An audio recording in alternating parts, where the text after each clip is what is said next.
From Studio 3 at Buzz TV, it's The Horse's Mouth with Tom McManus.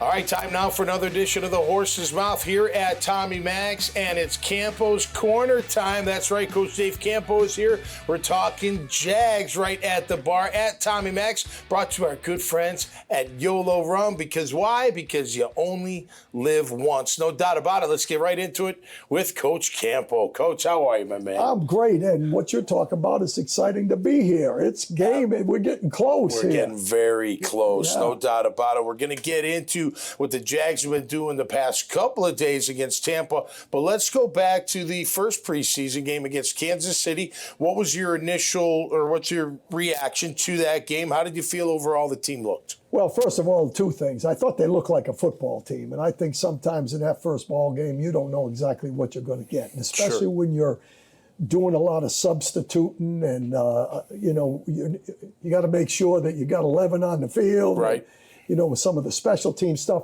So I thought they looked like a football team. Organized. The other thing that stuck out to me, there's two other things really. One of them was the fact that I thought there was much more excitement on the defense, and that's a positive because I think that's where they kind of struggled towards the end of the year last year. So that showed up. They were playing fast, and usually when you're playing fast, it means that you know where you're going. Absolutely. And I think there was some of that missing coming into this year.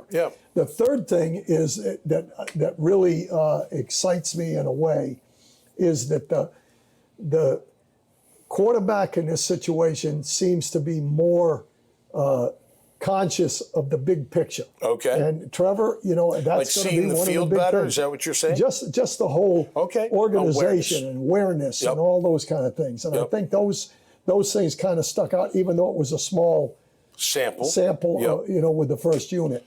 The other thing, and I should have mentioned this right away, we are better, in my opinion, from 22 to 53. Okay, than last year. And that's what happens when you start to get a better football team. And we watched our second unit, guys like Bigsby and Strange. And, offensively did well, the second unit. And just the whole thing, I feel good about the whole roster. Yeah, I do too. I think overall it's a pretty good roster. Look, the first team defense against Mahomie and company, the misdirection will set everybody off. Everyone gets fooled on that, especially early. Right. You know what I mean? And we did one too to Luke Farrell, so, did for that, I guess. But you are, because you're all jacked up. It's the first game. You're like, I'm going to move forward and hit somebody. They throw a misdirection, then you're like, oh my gosh, you got to, and then it's in your head. Right. So they bent a little bit, and then they didn't break and held them to 3 points, so that was good. The return by Parker Washington, who's had a heck of a camp. I know what you say. I say the same thing. I think most teams are going to do it. Kick it in the end zone, have it at your 30, but I can't risk this. Yeah. All it takes is a little crease, and he did a great job. He was all over the place, but 74-yarder, a great return by Parker, and then a great call to ETN out of the backfield, on that pass for a touchdown. A great throw and catch, and smell you later. We're done. Well, we're going to be talking about the camp, but one of the things in the camp has been that they've gone into the red zone a bunch. They have. Yep. And it hasn't shown yet, but there's been more double tight ends and things for the running game that we need to hope that that's going to be a factor, because that takes a little pressure off the quarterback. So people and rightfully so, and fans, you can fan however you want, but you get a little excited about the lack of running game with ETN and that first team, right? First of all, if I may, one, you could tell the timing was off. He missed a cutback on one of those runs, and the timing wasn't there. I don't think he felt comfortable doing it. Number two, I don't understand running a stretch run into the short side of the field. You got to give your time space to stretch, so you go to the long side of the field. I don't know about that. I like the call to Farrell. I love the throw to Gabe Davis, and I thought the touchdown to ETN was really good. Now, the 4th and 5 where he doesn't hit Ingram, Trevor doesn't hit, I don't know what that is. Right. The angle, it looked like he was looking at him, but some people think he was looking downfield at Thomas and not seeing Ingram. Right. But regardless, he doesn't pull the trigger and then takes a sack. But an overall grade, our offense and our defense against them, and they weren't full speed, strength either. Right. It was okay. Yeah. It's like a B. It's like a a B grade. It's a good solid start. grade. Yeah, it's a good start. And I think that's what you're looking for. And, of course, one of the other things that was big, in my opinion, was two of the basically new receivers made outstanding plays. Thomas with a great catch. One-handed catch on a challenge, an underthrown challenged ball, basically, and Duvernay. Yep. Not only catching the ball, but having the common sense to roll into the end zone for the touchdown. Yeah. So there were good things. There's some things you need to work on. Yep. Obviously, that's going to be the case. Right. Second team run defense had some problems. Yes. They did. But I thought overall, Bigsby looks very good. I'm telling you, he looks good in camp. He looks good in practice. He looks good against Tampa. Got to hold on to the ball, which can be a problem. But hopefully that doesn't. Yesterday he put it on the ground twice. I mean, he did against Tampa. Let's get into Tampa. Tampa's in town. We'll start with yesterday. Full padded practice. Very hot out there. I think I heard Doug say each side ran 90 plays. Right. So that's a game and a half almost, or game and a quarter. How'd you feel about yesterday's performance out there? Well, again, I like them practicing against another team because I think it really does. You get tired of running up against your own people. Yep. And plus, the one thing you do if you practice enough against the offense or the offense practice enough against your defense, you get to know them. Right. Well, that's not the way it is in the National Football League. You're playing a different team every day, every game. Right. And so that gives you a chance to kind of see the guys that can look and figure it out on the move. Yep. And I think that's, what it does for you. Sure. The thing I was concerned about, mostly, I thought the defense held their own. Okay. I think the offense, there was a little bit too much pressure on the quarterback. There was. And that's going to be a concern, whether or not it's the quarterback not processing quick enough, or whether or not it's the offensive line handling their business. So, it's funny you say that because, I was on my training camp reports. It's like, look, there were a lot of sacks, but you don't know if it's just the line or the quarterback's not getting rid of the ball in time or he doesn't see, you know what I mean? You just don't know. But there was heavy pressure yesterday when they were in full pads. And today being Thursday, yesterday being Wednesday. But that was the one thing that stood out. The interior rush by Tampa was very effective. And they have some good front They got guys. great players on that side. Vita Vea is the real deal. But going back to the game for he's just like a second. three of you. Oh, yeah. Listen. And he can move Listen, how about Hacker from 1010XL? He's lost 100 pounds. Yeah, right. Yeah, well, that's 1/3 of him. Unbelievable. But, going back to the game for one thing. Yep. That 3rd down and 5, Kansas City jumped into what we call 2-man. Okay. 2 deep with the safeties. Yep. And underneath man-to-man. Right. Nobody got open. Right. So that's a concern. Because wait, the 3rd and 5 or 4th and 5? The 4th and 5, excuse me. I thought Ingram got open. Yeah, no, Ingram was open on the 3rd and 5. The 4th and 5. 4th and 5, right. Yeah. And the problem with that is they're going to have to handle the press. And it's press coverage. Yep. And so a guy like Brian Thomas, how good he's going to be is whether or not he can get off the press. Because if he's got open area, he's going to make a bunch of plays. Absolutely. And he's made them the past couple of days out there against Tampa, including today. We're going to get into today's practice as well as I sit here with Coach Campo. Campo's Corner each and every week, talking Jaguar football. And we're talking Jaguars training camp as they had another practice against Tampa Bay today. We'll be right back here on the Horse's Mouth. Cheers. Even though we do have 2 different liquors, it's still one name. It's Yolo Rum, and at the end of the day, it's how you feel. And Yolo Rum, you only live once, and that's more prevalent. That's becoming more prevalent as far as the attitude and the mindset with how people live their lives. And it's not really It's not about how it used to be as far as people doing dumb stuff out here. It's more of they're understanding the value of their life. And if we can bring that presence of the meaning behind life and what it means to fulfill whatever you need to fulfill in your life that makes you feel enjoyable about what you're doing, that's what YOLO will bring out as well.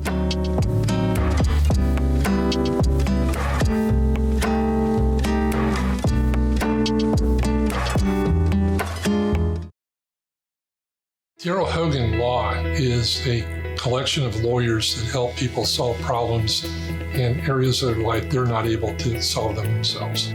We are not individuals. We are purely a team. We work together for all of our clients. We have the resources to win your case and win it to such a degree that you're going to be very happy with the results.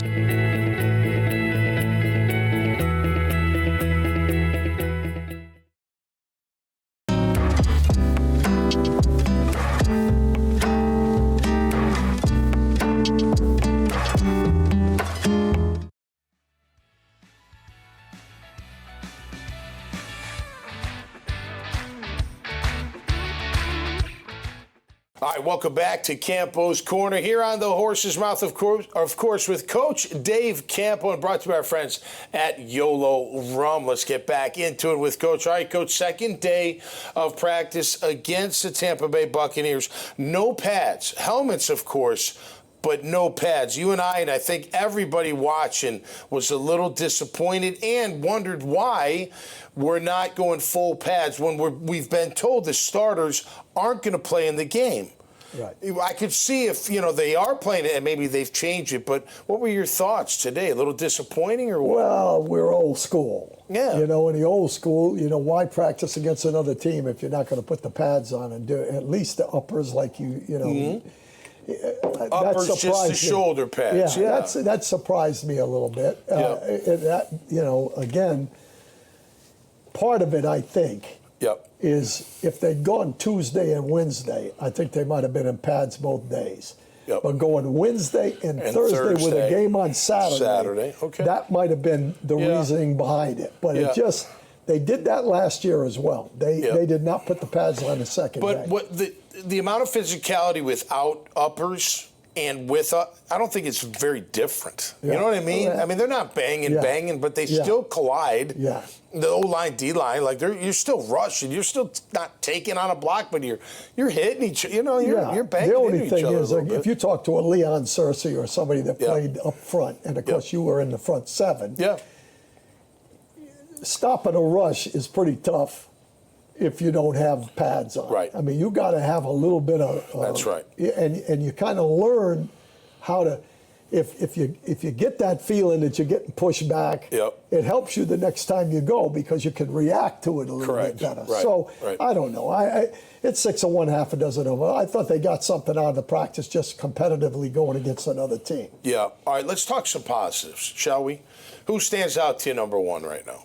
Out of offense and defense, you got one player to pick. Who are you going to tell the Jaguar fans this is going to be a great player? Number 4.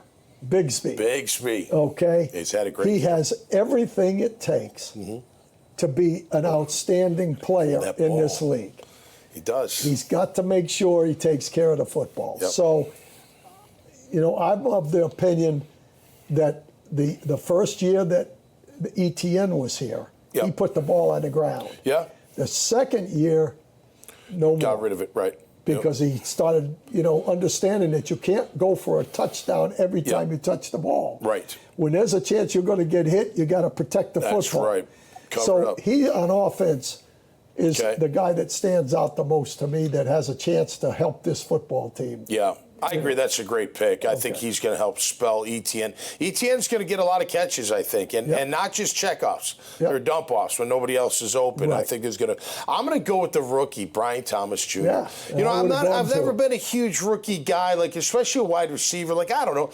Randy Moss is different. That's the exception to the rule, but you never know with wide receivers that first year. Yep. I'll tell you what, the kid can fly. He's very smooth, and when he goes up for the ball, when he's running the ball, catching the ball, he's going to be a weapon for Trevor. Now, question is, because we made some nice throws, actually 2 deep balls yesterday, just so the audience knows. Brian Thomas gets deep.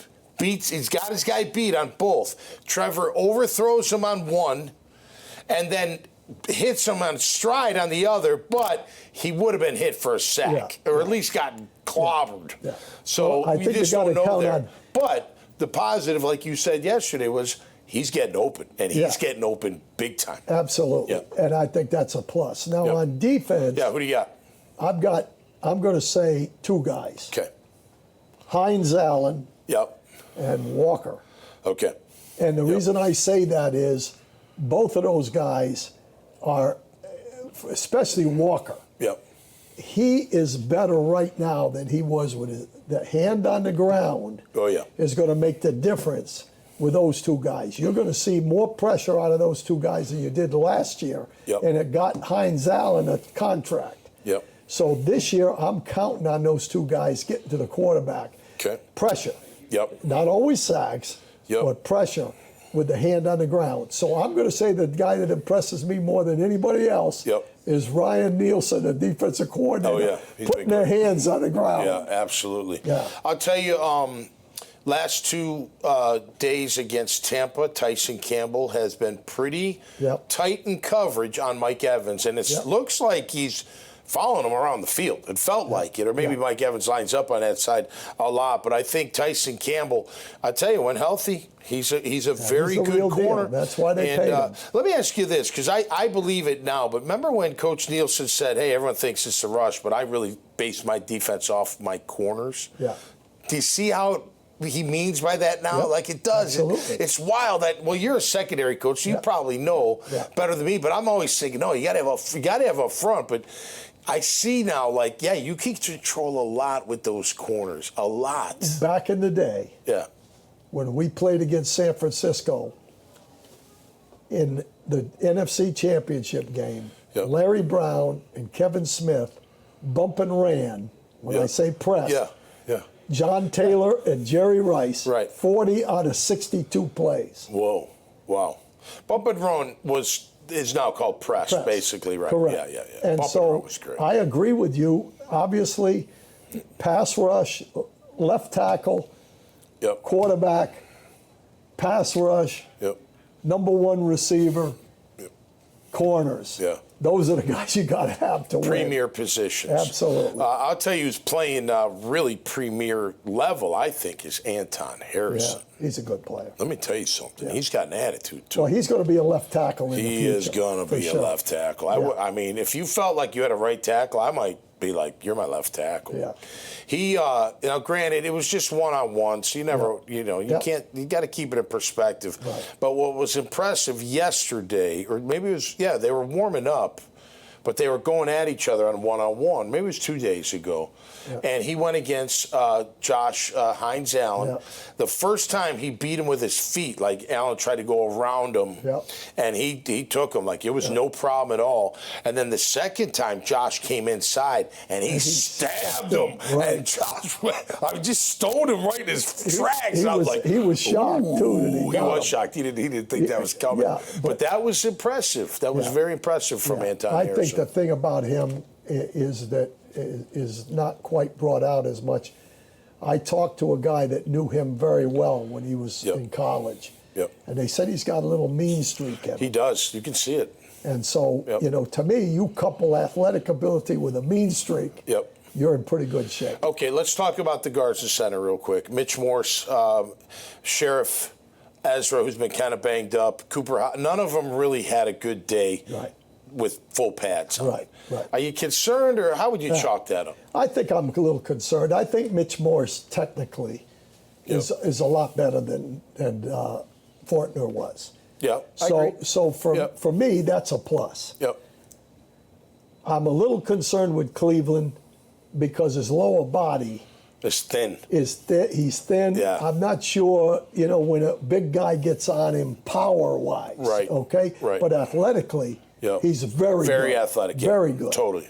Sheriff, I'm concerned about age. I don't see him finishing, as well as he needs to. So I thought he started off camp great. I really did. I thought he had the fire, and I don't know. I'd have to watch the tape. I didn't see it yesterday. Yeah. Let me just put it that way. So and just for the record, so people know out there, I mean, it's very vanilla. So you may, with a guy like Vita Vea, who's an unbelievable presence in the middle, you may double team all game long. You probably didn't double team yesterday. You know what I mean? You probably went one-on-one. And look, the guy's a massive human being. Not many centers or guards is going to be able to take Vita Vea and stop him in his tracks. It's going to be very Cooper Gardner now, even though he wasn't anything. Cooper Hodges, Gardner. Cooper Hodges. I used to coach a guy, Cooper Gardner. Okay. Cooper Hodges.